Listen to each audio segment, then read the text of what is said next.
Bonjour. Le film s'appelle Sauvage. À plusieurs reprises, le terme sauvage est exprimé dans le film, dans différents contextes, avec différentes valeurs. J'aurais voulu connaître la définition du mot sauvage pour Oliver Stone et sa vision de la sauvagerie, et si possible aussi de la vision de Salma et de John. Alors voilà, well, the question for really the three of you, well, the film is aptly called Savages, a word that is recurrent with different contexts within the film. So we'd like to know, first, Oliver, what is your idea, your definition of savage? I want to know Salma's first. All right, you go, Salma. The Reina talks first.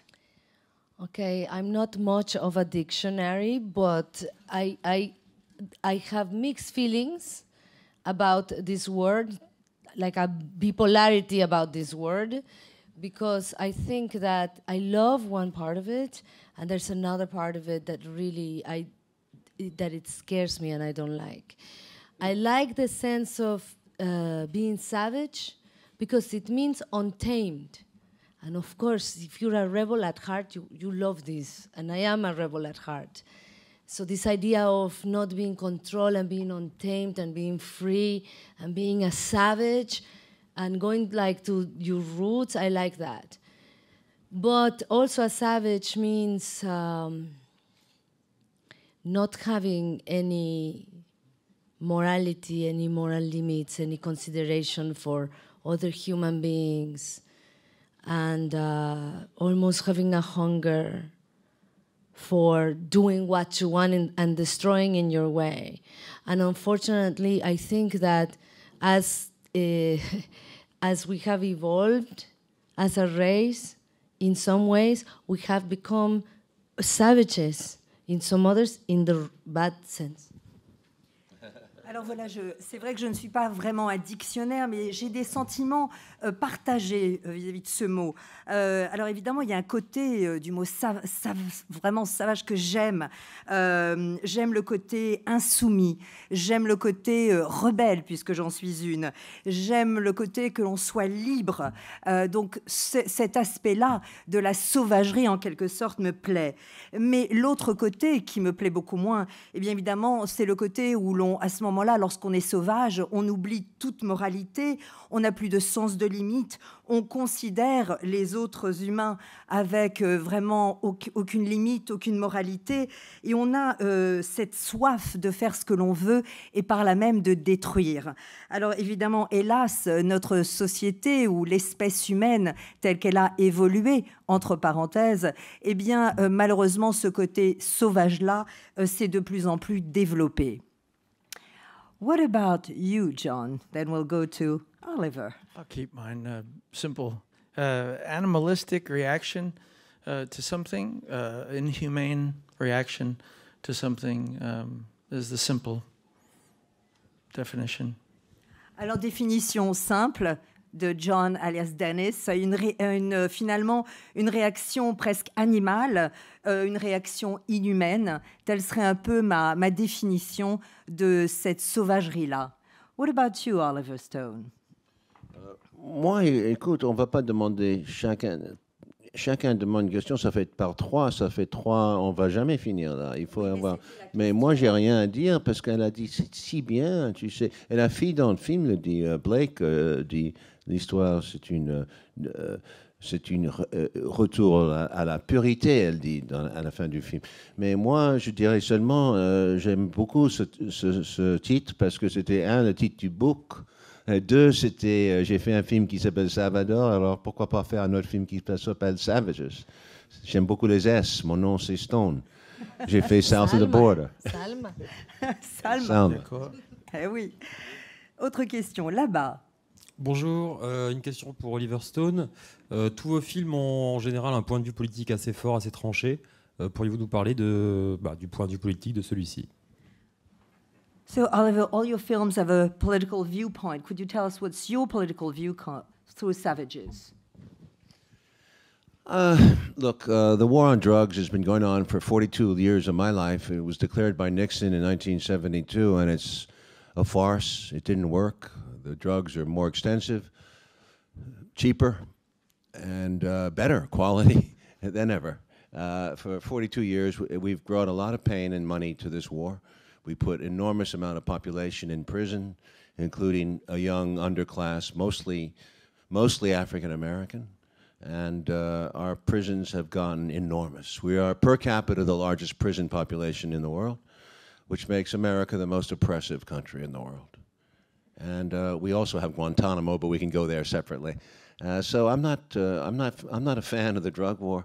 I also think we've created, as we did with the Department of Homeland Security, another $50 billion agency called the Drug Enforcement Agency. So this is a disaster. We worked with the DEA on this movie. John was advised by Eddie Follis, who was 30 years in the agency. He was in every country in the world, and he was a true believer, but after he worked with us for a few months, I think he started to see the other side of the coin of this thing. It's a hopeless war, like the war on terror, like the war in Afghanistan. It's just hopeless. But you can't stop it because there's too much money. From the prison guards union to the prison system to the police to the budgets to the congressmen, it's just no going back. We're here now. So I think the movie is more... I look at the war as a farce, and the people in it. I'm more interested in the 6 people that we made the movie about, and those are the people who are existing inside the war, and they're all out for themselves, and I love the way they play off each other. There's cat and mouse power games, and every one of them has a change. There's not what they seem to be, whether it's Salma or John or Benicia. No one is on the surface what they started out as. Alors c'est vrai qu'en ce qui me concerne, cette guerre contre la drogue, eh bien, elle existe depuis 42 ans, mais en fait, c'est Nixon qui l'a en quelque sorte lancée en 72. Et comme on le voit, c'est une immense farce, ça ne marche pas. Les drogues se multiplient, sont de moins en moins chères et sont meilleure. Alors je crois que la drogue, cette guerre est liée surtout à la souffrance et puis à l'argent, bien sûr. Qu'est-ce que cela crée ? Eh bien, cela crée des prisons surpeuplées, une nouvelle, en quelque sorte, catégorie de gens en prison, principalement des Afro-Américains qui sont jeunes. Donc cela crée vraiment une population carcérale. Il faut que vous sachiez qu'aux États-Unis, c'est la plus grande population carcérale per capita au monde. Donc l'Amérique, pour moi, est le pays en ce sens qui est le plus grand oppresseur. Alors bien sûr, je pourrais aussi parler de Guantanamo, mais ça, ce serait une autre discussion. Donc comme vous le pouvez le constater, je ne suis pas très fan de cette fameuse guerre contre la drogue. Et d'ailleurs, comme on le voit, qu'est-ce que ça a créé ? Ça a créé un système sécuritaire qui coûte des milliards à l'État américain. Cela a créé le Drug Enforcement Agency, qui évidemment est une machine de guerre à elle seule extrêmement coûteuse. Et sur le film, nous avons eu par exemple un consultant, Eddie Follis, qui était là et qui lui-même était un agent pendant 30 ans à travers le monde entier et qui croyait vraiment en sa mission. Et je crois qu'après quelques semaines passées avec nous sur ce tournage, eh bien, il a découvert l'autre côté de la médaille, si je puis dire. Donc c'est vrai que tout cela, c'est une guerre qui n'amène que la terreur et malheureusement, on ne peut pas l'arrêter parce que le système tout entier, les gardes de prison eux-mêmes, les sénateurs, la police, tout le monde finalement est dans ce système qui coûte énormément d'argent et qui rapporte énormément d'argent. Donc il n'y a pas, je crois, de chemin de retour possible. On ne peut pas arrêter cela. Alors, comme vous le savez, évidemment que le contexte de mon film, il y a effectivement cette guerre contre la drogue, mais ce qui m'intéresse vraiment, ce sont ces 6 personnages centraux qui existent à l'intérieur de ce contexte et qui entre eux jouent au chat et à la souris. C'est un jeu de pouvoir où finalement personne n'est tout à fait lui-même ni tout à fait un autre, que ce soit le personnage de Dennis, le personnage de Helena, le personnage joué par Benicio del Toro. Tous ne sont pas vraiment ce qu'ils semblent être. Question, oui. Ah, là-bas, le micro est là-bas. Bonjour, j'avais une question pour Salma. Je voulais savoir en fait en quoi ça a été un challenge pour vous de jouer ce genre de personnage qui est très froid et cruel et en même temps avec ce très fort instinct maternel. Well, Salma, this is a question for you. What was the challenge about being this character which has a certain duality? On one side, cold and cruel. On the other side, a mother. That's what it was exciting about the character. The fact that he did not want to make a cartoon character, that it was only flat and a villain, but that it was so exciting to have a process of discovery with Oliver, and how it started one way, and to find all the little details and to go looking for them through the Oliver Stone camp, which I called the 2 weeks before we started. It's your dream as an actor, because it doesn't exist anymore. And we would all be together. You never knew exactly what you were doing, but you would come in the morning and he would have all kinds of activities for us to do, all regarding to developing the character and to finding the humanity in the characters for each one of us. And we did it together, and it was an amazing journey. Alors, en fait, voilà, pour moi, ce qui a été vraiment presque jubilatoire, c'est que Oliver Stone, justement, n'a pas voulu en faire un personnage de BD, en quelque sorte, seulement à une dimension, une méchante, en quelque sorte. Au contraire, grâce à lui, il y a eu tout un processus de découverte de mon personnage. Alors, c'est vrai qu'on a commencé avec des prémices assez simples, et puis ensuite, on s'est attaché à chercher des tas de détails. Et ça, c'est vraiment, si je puis dire, concrétisé dans ce que j'ai appelé le Oliver Stone Camp, où, en fait, pendant 2 semaines, nous sommes réunis pour répéter, en quelque sorte. Ça a été vraiment ce que j'appellerais un rêve d'acteur, parce que ça n'arrive jamais. Et on arrivait là le matin, on ne savait pas très bien ce qu'on allait faire dans la journée, mais tout ce qu'avait préparé Oliver pour nous, eh bien, c'était là pour développer nos personnages et surtout pour trouver en eux cette part d'humanité qu'il était essentiel d'apporter aux personnages. Donc, pour chacun de nous, je crois que ça a été un moment incroyable et c'est ce qui a permis ce processus et ce personnage que j'incarne. Question ici. Yes. Question for Mr. Oliver Stone. The girl has a very romantic view on life, which contrasts with the very realistic view on the world of the drug queen, and which is expressed in the 2 endings. So where does this romantic view come from? Is it because she's lived in a life of weed? The romantic view. Actually, it was in the book, Don's book. That was the original ending, Don Winslow's book. And I think it was romantic, and it was a fantasy. You know, the book itself, although Don has written about the drug war extensively in Mexico, this particular novel was a fantasy because it hasn't happened. The war against independent growers. There's not enough money, I guess, for the cartel to be interested.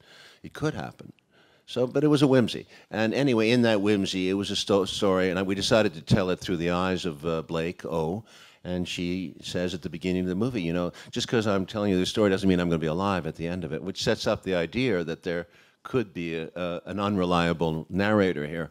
And I think at the end, she says when she's, you know, this is the way I thought it would end, but life has, the truth has a mind of its own. And I think she's grown up.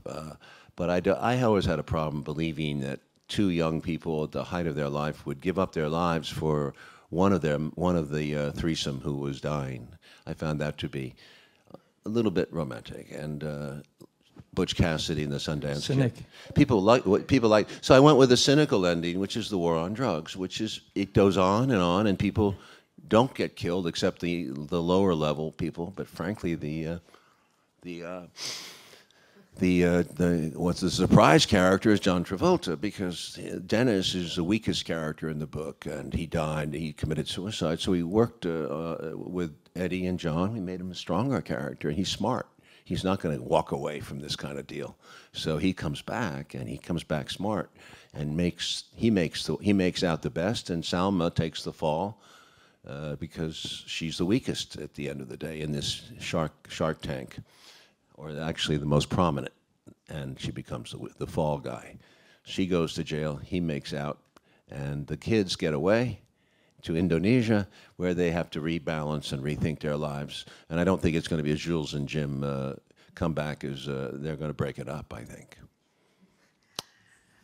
Alors voilà, d'abord par rapport évidemment aux deux fins, eh bien la première fin, celle que vous voyez, c'était dans le livre évidemment de Don Winslow, la première fin. Alors c'est quelque chose pour moi d'assez romantique, ça tient presque du fantasme parce que au fond, eh bien ce n'est pas possible de visualiser ainsi la fin, pour moi en tout cas.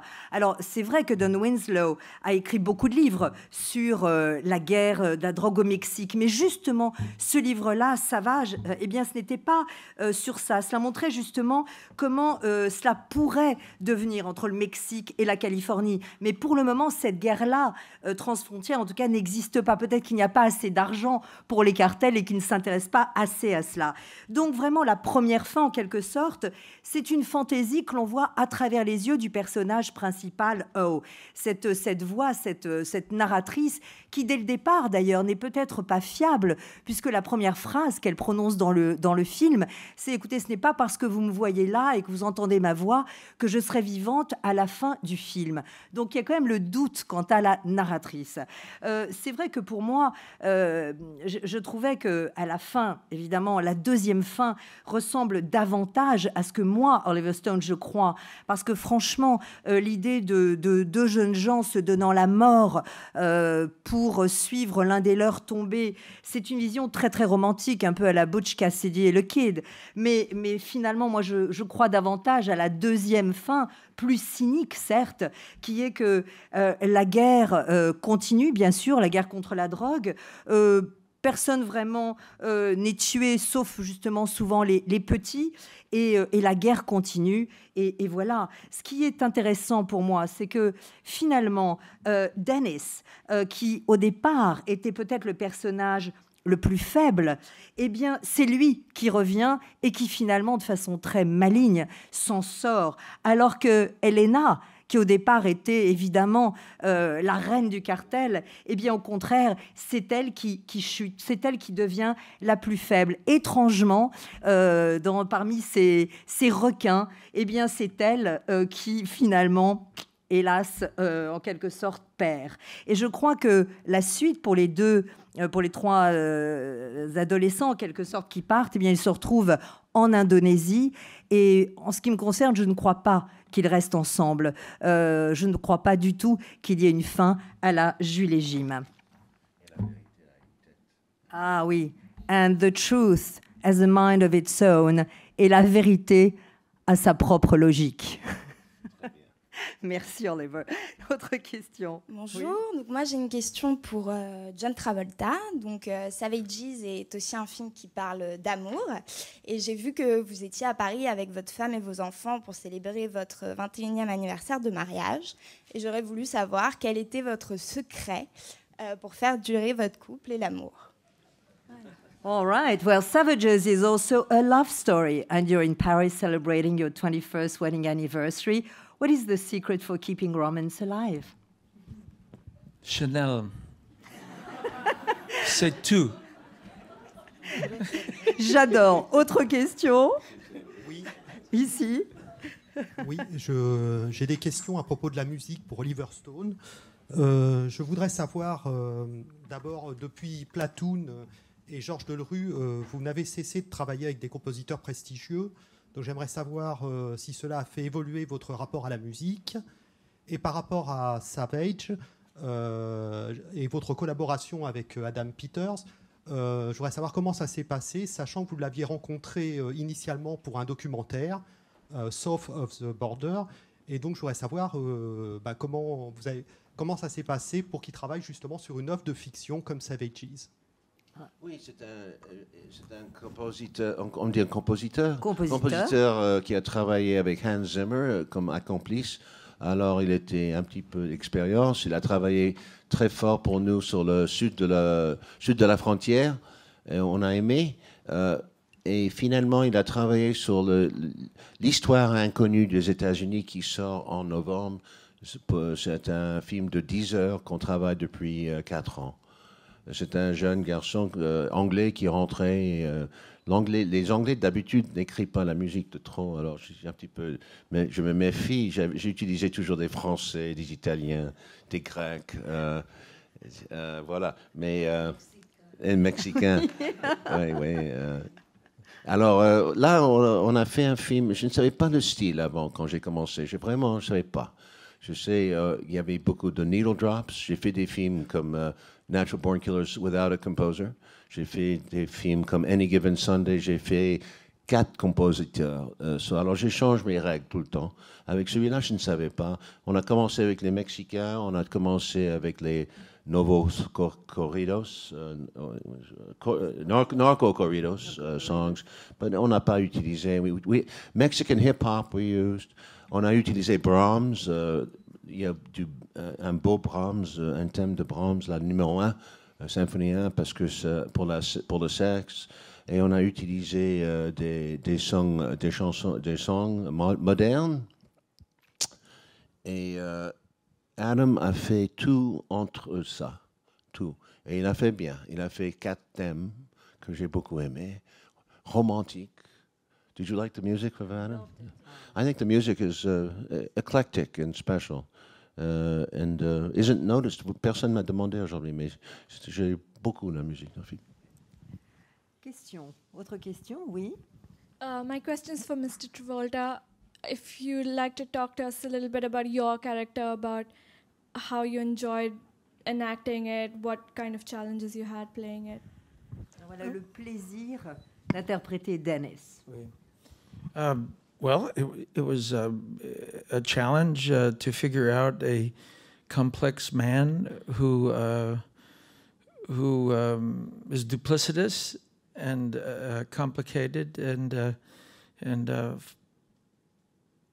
you know, the truth is that I didn't discover how what his personality was about until I met with this gentleman that Oliver set me up with. I spent a week with him, and I took copious notes on his thinking, his behavior, and what motivated him. And then at the end of the day, he was a very sad man, really, because he had to fall in love with people and betray them constantly. And even though this man that I used all my my history of on the character was doing things for more righteous reasons, it still left him with a bad taste in his mouth to betray people. So, you know, what's it like to constantly be such almost an actor that in every scenario he's in, when he's with the young people, he's trying to be hip and young and be acceptable to them and betray them. And he's with the Mexican cartel, and he's trying to be smarter than them and manipulate them. When he's at home, he's a family man, and he's hoping that his family will never discover this life of drugs that he's dealing with, you know, usurping money. And the government, he's conservative. He goes to work, and he's very conservative and completely a businessman. So what a life! I mean, you know, he's dancing on a cliff. He doesn't even know that any moment he and his family could be wiped out like that because he's blind to this ridiculous, dangerous setup that he has called his life. You know, I'm sure he didn't start out that way. You know, I'm sure he started out with more good intentions, but the truth is that he chose to be corrupt, and he chose to be duplicitous, and he's the ultimate actor because he says the wrong word or he does the wrong move, and he's dead. The young kids could kill him. The cartel could kill him. Even his family could turn him in if he wasn't careful, and certainly government could do it. So what a life! I mean, my God, you know. And he's gotten to the point where he's sloppy. You know, he's not as careful sometimes, but other times he's sharp and he's a mastermind. He manipulates and is the ultimate chess player. So he's a complex man. I've never had to like the people I play, but I've always had to like playing them. Always. I've always had to enjoy them. I loved playing Dennis, but I I wouldn't hang out with him. I wouldn't. That was very long-winded. Sorry about that. Okay. Alors voilà, c'est vrai que pour moi, ça a été un défi de comprendre ce personnage très complexe parce qu'il est hypocrite, manipulateur, corrompu. En fait, pour vous dire vrai, je n'ai pas vraiment découvert sa véritable personnalité jusqu'au moment où j'ai passé une semaine avec cet homme justement dont nous parlait tout à l'heure Oliver, qui m'a expliqué sa façon de penser, ses motivations. Et j'ai trouvé que finalement, au bout du compte, c'était un homme triste. Parce que toute sa vie, il devait à la fois tomber amoureux de certaines personnes et ensuite immédiatement les trahir sans cesse. Donc c'est vrai que cet homme que m'a fait rencontrer Oliver, qui avait donc travaillé pour la DEA, eh bien, à travers son histoire personnelle, j'ai compris que s'il avait commencé à faire ce travail pour les bonnes raisons, eh bien, à la fin, évidemment, il avait totalement changé toute sa perception des choses. Et que finalement, à la fin de la journée, eh bien, il devait avoir un mauvais goût, un goût amer dans la bouche. Alors, c'est vrai que il faut quand même se dire, qu'est-ce que c'est que cette vie? Qu'est-ce que c'est que la vie de Dennis? Eh bien, c'est d'être finalement l'acteur de sa vie dans chaque scène. Par exemple, lorsqu'il est avec les 3 jeunes garçons, quel est le rôle qu'il joue? Il doit être hip, il doit être jeune, sinon il le tue. Lorsqu'il est avec le cartel mexicain, qu'est-ce qu'il doit être? Il doit être malin, il doit être manipulateur, sinon il le tue. Lorsqu'il est chez lui, qu'est-ce qu'il doit être? Un homme de famille, un père de famille, avec une vie dont il ne peut pas parler. Il ne peut pas parler de la drogue, il ne peut pas parler de cet argent, sinon il risque d'être dénoncé. Au sein du gouvernement, que doit-il être à nouveau? Cette fois-ci, c'est un homme conservateur, presque un businessman. Il ne peut pas se permettre d'être autre chose. Vous vous rendez compte de cette vie? À chaque fois, il est un autre personnage. C'est un peu, je dirais, c'est un danseur au bord d'un précipice. À chaque moment, sa famille même peut le dénoncer. À chaque moment, il peut être tué. En fait, je crois qu'il est aveugle lui-même. Il ne se rend pas compte finalement de cette vie qu'il s'est créée. Et c'est vrai qu'il a commencé, peut-être pour les bonnes raisons, mais il a choisi, c'est vraiment un choix personnel, il a choisi la voie de la corruption, il a choisi la voie de la manipulation. Donc finalement, je dirais que c'est presque l'acteur ultime dans toute sa splendeur. Parce que s'il dit le mauvais mot, s'il fait le mauvais geste, il meurt. Donc c'est quelque chose de terrible, la vie qu'il a. D'ailleurs, vers la fin du film, il y a une progression. On voit qu'il fait moins attention, alors qu'il y a des moments où il est extrêmement précis dans sa manipulation. Je crois que c'est un extraordinaire joueur d'échecs, complexe, fascinant. De tous les personnages que j'ai joués, vous savez, dans tous ces personnages, je ne les ai pas forcément aimés à chaque fois, mais j'ai toujours aimé jouer ces personnages. Et dans le cas de Dennis, j'ai certainement aimé et je l'ai interprété de façon jubilatoire. Wow, wow. I tried. That's awesome. Autre question. J'ai un homme qui part se danse surtout. Une question pour... Danse surtout. Une question pour Oliver Stone. J'aimerais qu'il nous parle du plaisir un peu paradoxal qu'il y a dans le film, me semble-t-il, à filmer la beauté des visages féminins et de les mettre en face à face, en vis-à-vis, avec une terreur absolue représentée là aussi. Donc d'un côté, c'est une grande beauté, la beauté aussi des corps des jeunes gens, et de l'autre, une terreur extrême. It was the paradoxal pleasure, it seems. On one hand, you have the beauty of women's faces, the beauty of the bodies. And on the other hand is the confrontation with sheer terror and horror. How do you play with this? Was there a paradoxical pleasure for you as a filmmaker to show both sides? Was it the French who start off every question with the word paradox? Oui, est-ce que c'est français, cette façon de commencer toutes les questions par le mot paradoxe? I guess so. Je crois, non? Je crois. Mais dichotomie. Oui, peut-être le mot dichotomie. C'est vrai que c'est un mot très bien, John. Oui, c'est vrai aussi. Hein, dichotomie, paradoxe. Pas seulement les femmes, Ça, c'est les films de Brian De Palma. Non, pourquoi pas les hommes? Moi, j'ai beaucoup de beaux hommes dans mes films avec des beaux corps, et ils sont tués dans dans les guerres, tout ça. Ici aussi, il y a les jeunes. Moi, j'aime les deux femmes qui sont fortes dans ce film et j'adore le fait qu'elles trouvent un substitute, une fille qui la parle dans Blake. Et Blake ressort d'elle les sentiments pour sa fille. Mais je ne comprends pas la question parce que je vois ça dans tous ces films. Autre question, le micro est ici. Oui. J'ai une question pour Salma et pour John. C'était pour savoir justement ces personnages qui interprètent différentes facettes parce qu'ils nous font aussi rire, il y a de l'humour. Comment vous les avez préparés? Est-ce qu'il y a une part personnelle ou est-ce que c'est beaucoup de discussions avec Oliver qui a permis tout ça? Et en même temps, j'aimerais savoir ce que vous pensez de vos partenaires, les trois jeunes acteurs principaux, parce qu'on peut dire qu'on les découvre aussi avec ce film si on ne les connaissait pas. Merci. Well, it's a question for Salma and John. I mean, you obviously played multifaceted characters. We saw some of their aspects, but there's also a lot of humor in them. I mean, how did you prepare? I mean, you told us, John, how you found the history of your character, but how did you prepare maybe with Oliver to play these multi-layers? Yes.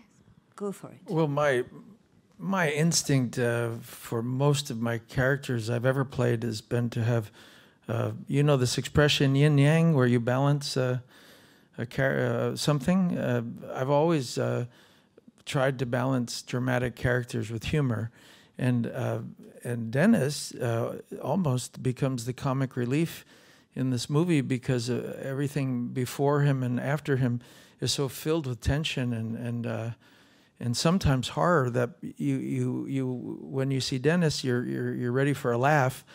Because, I mean, you know, let's take the simple scene of when he gets stabbed in his hand, and he suddenly he becomes a federal agent of official means. I mean, you know, it's so silly almost, but he's desperate, and the only thing he can think of is his title.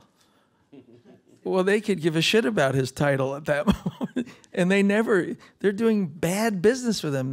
He's usurping bad, you know, money and illegal things, and suddenly he's a federal agent. Well, that's hilarious, really, if you think about it. So I decided to play it full out with incredible pride for one's position, which means nothing at that moment.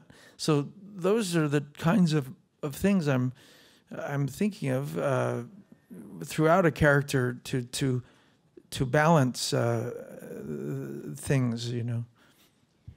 Alors voilà, en fait, je crois, mais je fais confiance à mes instincts. D'ailleurs, quel que soit le personnage que je joue au cinéma, c'est un peu le yin et le yang, cette espèce d'équilibre à trouver entre effectivement le côté dramatique d'un personnage et puis évidemment l'humour.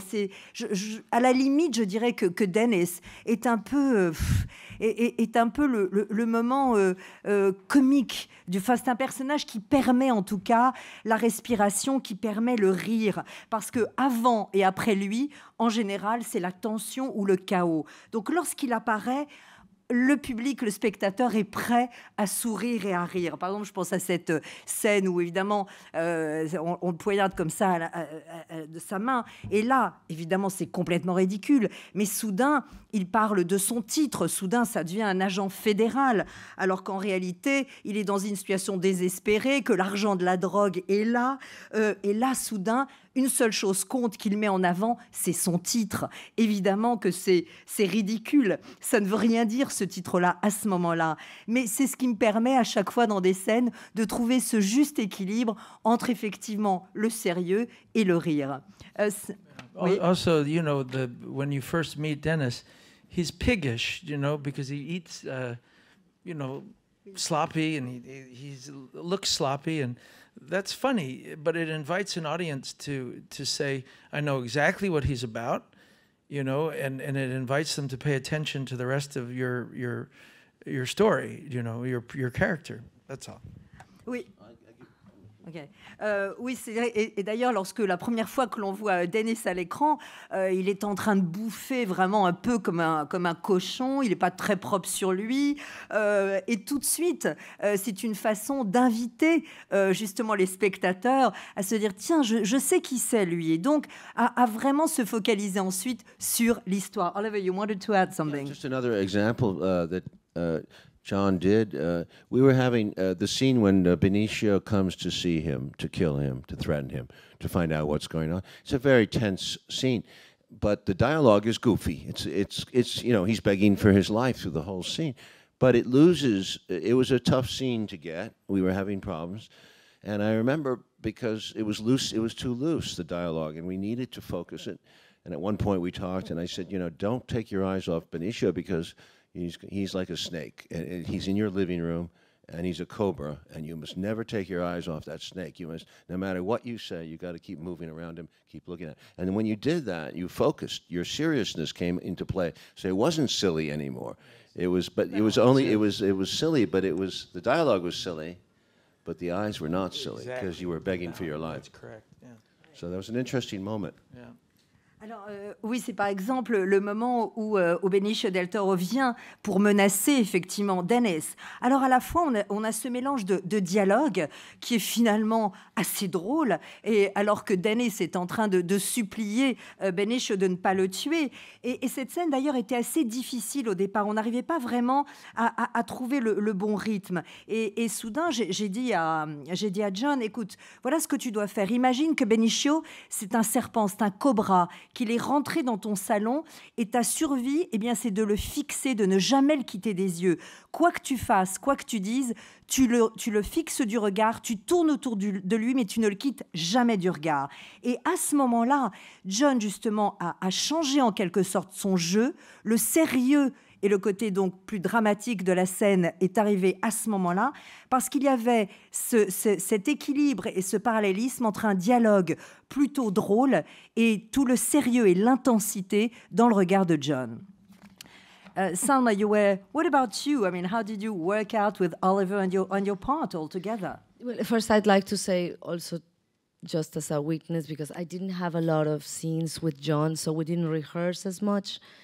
And I read the script, and when I saw the movie, it was really interesting to see the work they did, because on the script, that character was not funny as much. It was not, and it was not as charismatic, I have to say.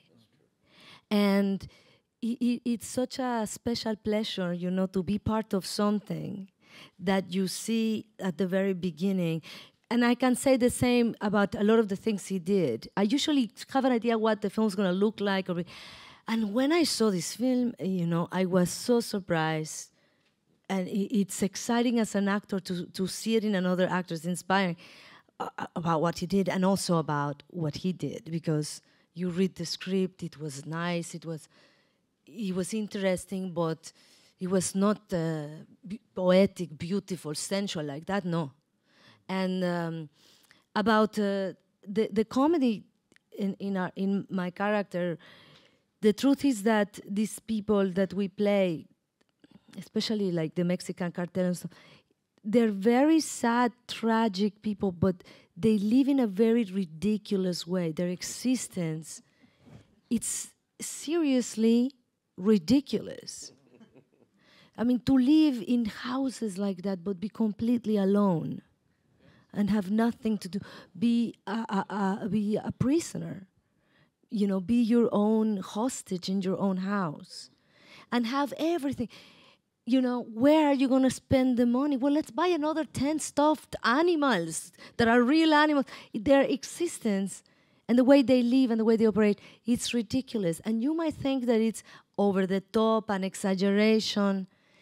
And I know a lot of these people, and I know them not just from the research that our director was so generous to put together an amazing group of people for us to have access to, but I know them from Mexico.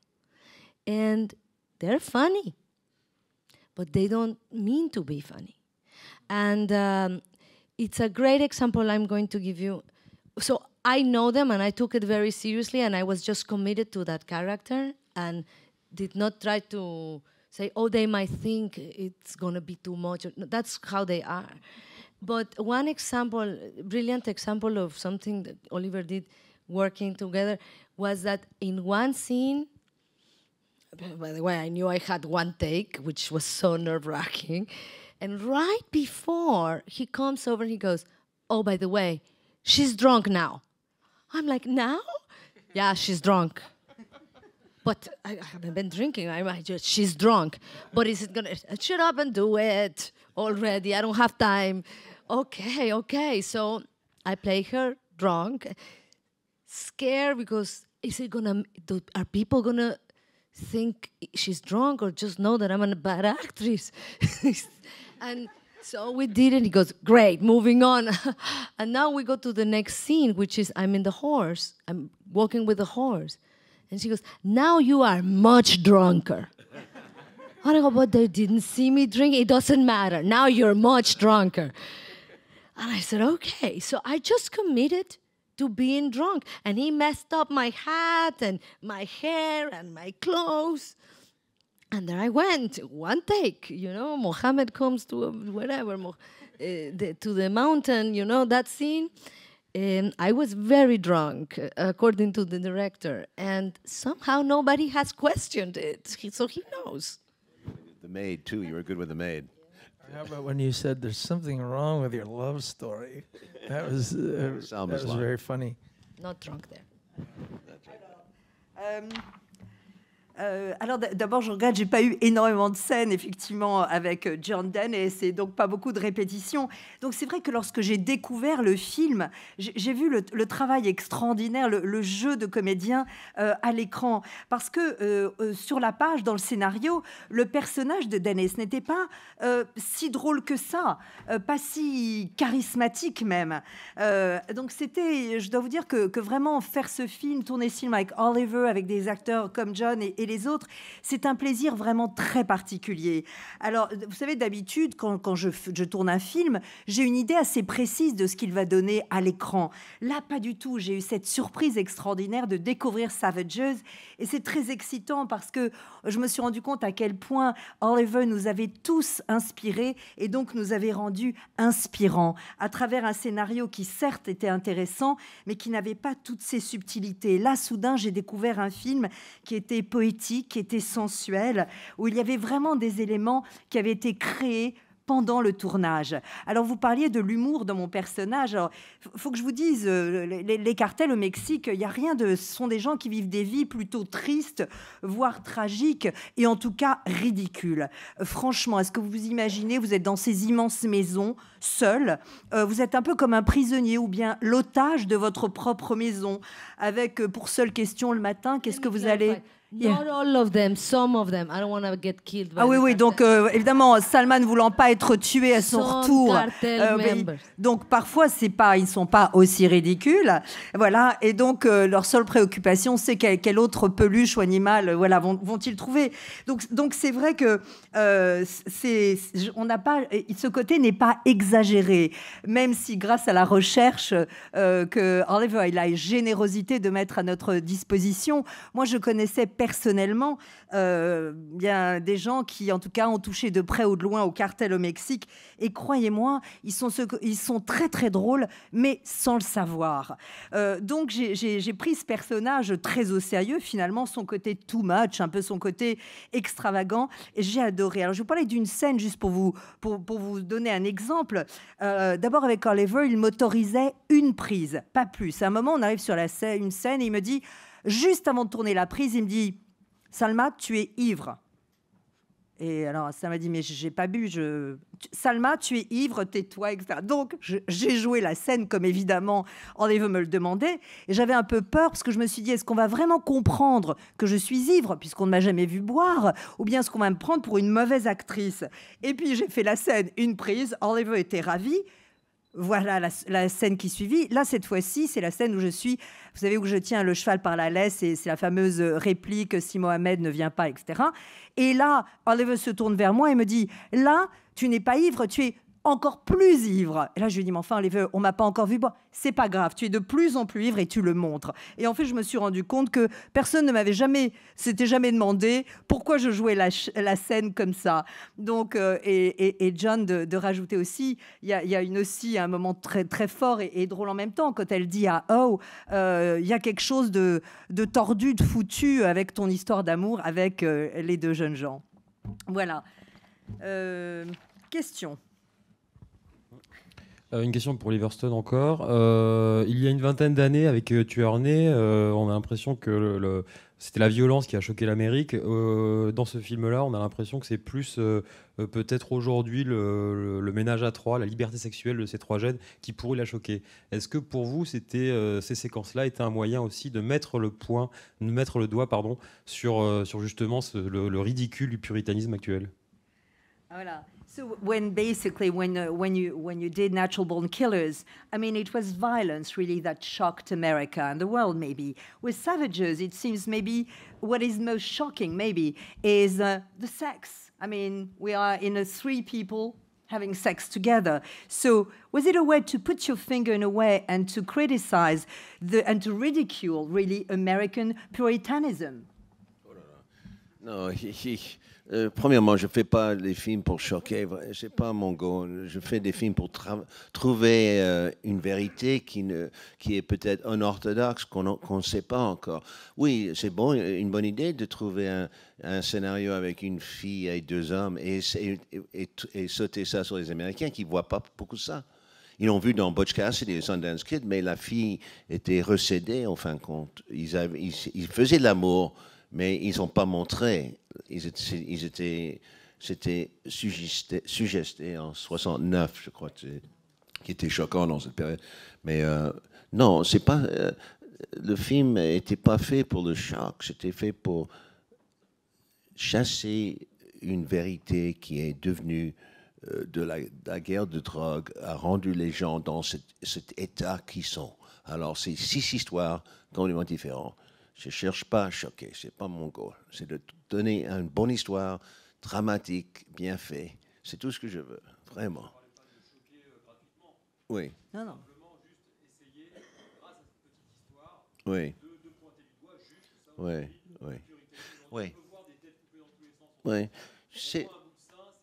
Oui, mais en Amérique, tu sais, il y a des R-ratings, c'est très difficile de faire des choses comme ça. En France, ce serait beaucoup plus amusant de faire un film d'une fille et deux garçons ou quelque chose comme ça. En France, vous avez beaucoup plus de liberté, vous n'êtes pas puritanical, hypocrite comme l'Amérique. Mais c'est très dur en Amérique. Mais aussi avec les drogues. C'est ridicule qu'on met des personnes en prison pour fumer la marijuana. Qu'est-ce que tu veux? Qu'est-ce que tu veux? Ça saute, c'est tout à l'envers, Voilà, et enfin, dernière question. Qui a le micro? Last question. Bonjour, une question pour Oliver Stone, s'il vous plaît.